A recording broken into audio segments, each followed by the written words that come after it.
Today's show is sponsored by distilleryproducts.com. These are our friends. They've been a sponsor for a very long time because not only are they awesome people, they have the best glassware out there and you can get it laser etched. Now, this is not laser etching that's going to come off when you put it in the dishwasher. This is deep, really well-made laser etched glassware. They have Glens. They have a whole bunch of other glasses as well.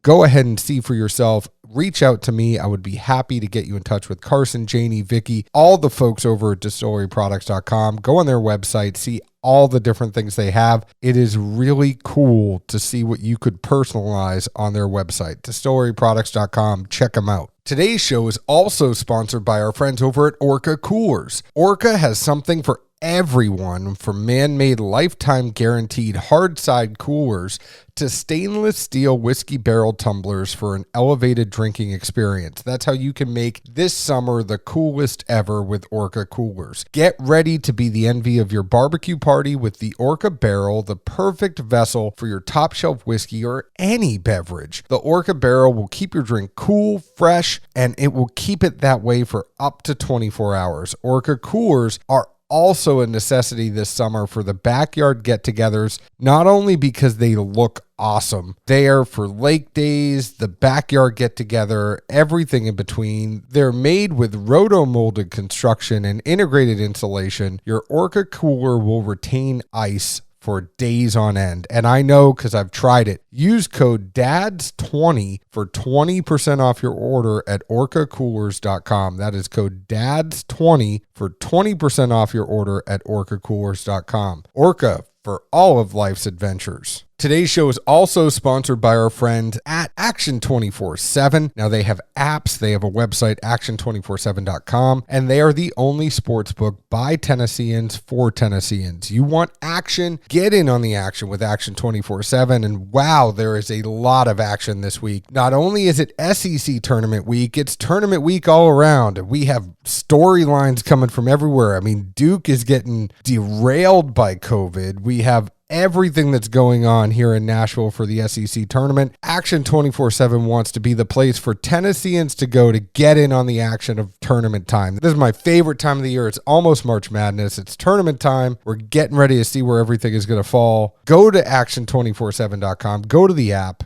Get in on it yourself, and also find them all weekend at Nashville Underground. Action 24/7 is doing awesome live events. I mean, I could tell you all sorts of other things that are going on with soccer and hockey and everything else they have going on, but it is NCAA tournament time. Get in on the action with Action 24/7. Use code DADS100 and they will match up to $100 of your first deposit. That is code DADS100 at action247.com.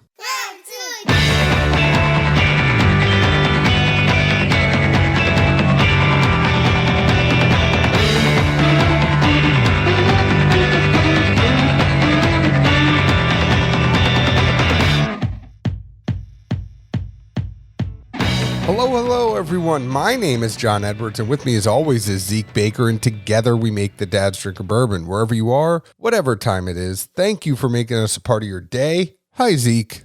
Hola. Que pasa? Yeah, you lost me. Oh, that's what's up. Still lost me. I spoke in English. You don't know what's up? Oh, I thought you were just telling me what you said in Spanish. Yeah, I was asking what's up, like what's going on. Watching this Foods That Shaped America program. What food shaped America? It's on history. You haven't seen or heard about this? No, I don't have cable. I mean, it's on Roku or whatever. I mean, it's free. I don't know. I'll have to look at it. What food is up? You have my subscription info. So if I have access to it, you have access to it. This line does not work. Shh. I don't have Roku, but I'll check it out. Typically, it's how I get HBO, but that's a different story. I'm busy now watching Eastbound and Down from the beginning. You didn't see it from the beginning, from the get-go? No, I did. I'm just rewatching it. You've been bringing it up lately, so I'm waiting for the Fabulous Gemstones to come back. I kind of have a Kenny Powers itch, all that kind of stuff. But they're completely different. I mean, EB&D, especially his first couple seasons where he hangs out with Clegg on the rig. Jesus.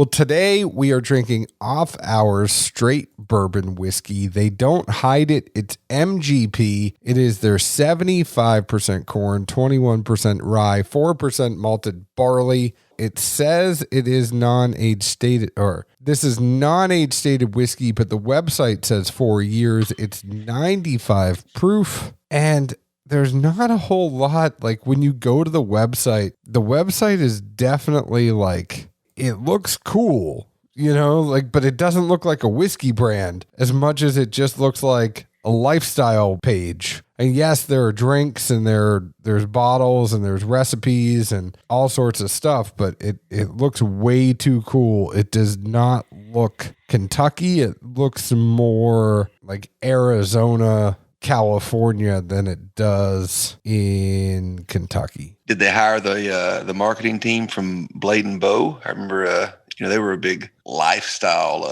influence brand marketing pitch thing at least a couple of years ago. It wouldn't surprise me, but I mean, the whole thing is kind of cool. There's a watch face on the front. The label is kind of minimalist. It just looks sleek and trendy. Like it looks like hipster bourbon. Oh, it kind of reminds me of that This Is Not or whatever brand. You know what I'm talking about? Like Blom Brothers, Not Our Bourbon? No, maybe it's called something else. They do like a rum. Oh, no, never mind. The Stolen shit label. Oh, yeah. I mean, don't say shit label. Just say the Stolen label. Well, it's not Stolen shit or a shit label. Sorry, it all ran together. But the Stolen, like whiskey, rum, whatever labels. Yeah. I just don't want Stolen thinking that we're saying they're shit. All three kind of ran together. They weren't meant to be separated. Because I will tell you right now that Stolen cast strength rum is freaking awesome. Yeah, no. It like I say, you got to put all of those together in Southern redneck vernacular. Like that Stolen shit, the label they have. You see, there's just words omitted. I know what you're saying. Did you say a mash bill in this? I think I heard you mention, but I never heard anything come out. I did. It is the low rye MGP mash bill. So it's 75 corn, 21% rye, 4% malted barley. But it's MGP, but you said a Kentucky themed webpage? No, it's MGP, but it doesn't have a very Kentucky themed webpage. Like if you were to go, doesn't. Okay. If you were to go to drinkoffours.com, it looks like it's people hanging out in Arizona. Like there's a girl in a swimsuit on a deck that looks like a dock in the middle of the desert. I'm a little confused, but it's supposed to be cool. Is it like Lake Havasu or something? You know, I lived in Arizona for a couple of years. I know, but there's no lake around it. There's like, the wooden archway to a ranch. You got to go to this webpage. So there's a dock not sitting on a body of water. It's just sitting on sand. Yeah. And there's a big bed with a whole bunch of pillows on the dock. Is the dock dubbed the boom boom room or like the boom boom dock? I don't know. I mean, and then there's a picture of the founder at the beach, and then there's cocktail recipes. I mean, minimalist logo. I like it. It's just way too cool for me, is all I got to say. So we should volunteer or try to sign up MSP as a brand ambassador? I really think this would be right up his alley. Make the call. So many bad places I want to go, and I'm trying to make... I mean, you get one-liner. That's all you get. You get one. I know. I can't do it. I can't do it because there's so many places I want to go, and I'm being good. One-liner. Tell Bob about it. He'll be proud of you. Zeke, I'll make the call. This brand is so cool that he's going to have to cut weight before he joins this company. It's in the desert. Perfect. Set your ass up for that one. Now that we know that we are not cool enough as dad, I mean, nothing about Off Hours screams dad to me. It's like, I know it screams me in my 20s. It doesn't scream me now. What did you think about this whiskey? It at least sounds like there would be one dad line in there. It's just, Dad, she's my roommate or in my class. Yeah, it would be like, hey, Dad, I got this new whiskey for you to try. And it would be your kid buying this for you. I mean, everything about this is way too cool for me. And I'm not saying that, I mean, it's just funny looking at the branding on this. And you know, when you have those moments where you go back to the college bar and you're sitting there and you're like, I am way too freaking old to be in this place. Like, it's not the way it was when I was in college. Slightly. There's this bar in Lexington called Two Keys. And every single time I go to Two Keys, like it even started after I graduated when I was working in radio, and I'd go to Two Keys and I'd be like, I'm too old to be in Two Keys. Like, I'm 22. I'm past the prime of being in Two Keys. I need to find a new bar. That's kind of how I feel looking at this website. Like, it's that makes me feel like I'm too old to be here right now. You know, age is a state of mind. 20 what? All right, Zeke, what did you think about this? I know I've said that 18 times by now. Nose-wise, I really didn't get a ton. I even reduced this down to one of like the mini blends to see if it would kind of channel it in for me in case I was just missing something. I put down kind of corn and kind of sour. And the sour may sound funny for nosing, but as I moved into the palate on this, it at least reiterated what I thought I was picking up there. I had that it was a very corn forward on the get-go, but then I also picked up a beerish component, similar to just, you know, it was somewhat reminiscent of White Dog a little bit. After that, there was, you know, some light fruits in there. If you were kind of, you know, picking apart here and there, really hard to detect any rye or almost any barley component as far as the malted barley to me. And, you know, having another sip or two, I really just kind of equated this to almost an herbal or an unsweet tea kind of thing. That's just really where it fell for me. Like, the corn's not super sweet. It's just the first thing you really pick up. And then kind of the lack of other elements along with some of the light fruits that come in there, and just like a really smidge of toast or chars in there. It really just kind of reminded me of, you know, some kind of tea reduction kind of thing. I would really agree with you on that. Definitely the tea aspect to it, the herbal, floral, hints of corn, no oak. You know, I kind of wonder if they're positioning this with versatility. Like, do you want to have this in a cocktail? Do you want to put this in a Coke? Do you want to have it neat? I think they're trying to be a utility player with this. You know, the MGP mash bill, it's widely accepted. People are going to hear MGP. They're going to know it's a good whiskey. And, you know, I think with a bourbon like this, it comes down to, is it priced right? If it's priced right, it's a no-brainer. If it's priced too high, then, oh, shit. I definitely would agree with that sentiment, and also think, depending on that, it would kind of, you know, show their hand to a degree as far as at least tasting this blind and without knowing anything, even before you told me the proof and non-age stated. I mean, I would say this was meant to be a drinker at best. It's not a sipper or a thinker. It's I don't want to care. I don't want to think. I want a drinker. Which the name off hours, you know, you're not on the clock. You're not supposed to think at that point. You're just supposed to drink. I honestly almost kind of think my bigger dig on this, especially with there being the amount of corn there is. Stop thinking you're off hours right now.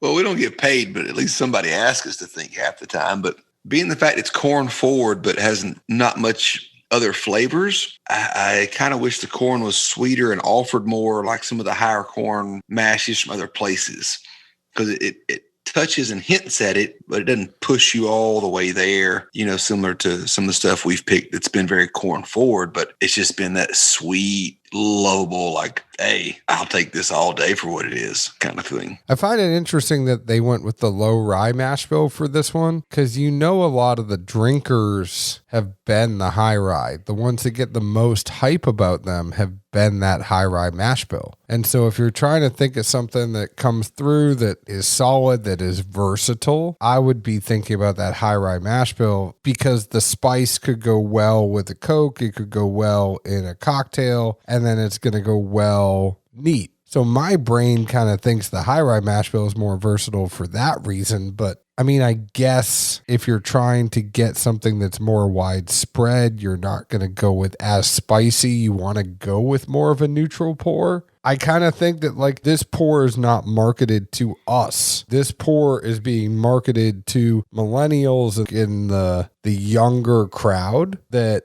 aren't necessarily going to go and have this neat and dissect it like we are right now. Like it's exactly what you said. They're not going to think. For us that are a little bit older, is it something that we can still enjoy? Heck yeah, we could still enjoy. And guess what? It's only $46. So at the end of the day, they priced it right. I love the fact that it's 95 proof. They're not putting something in the 80s and trying to up the price on it. I mean, it's a solid pour for $46. I am game. I mean, I know I was joking about this being a dad and being old, and maybe that's because my birthday is in a month. But I think it's a good pour. I would go ahead and get it. Mid-40s would be tough for me.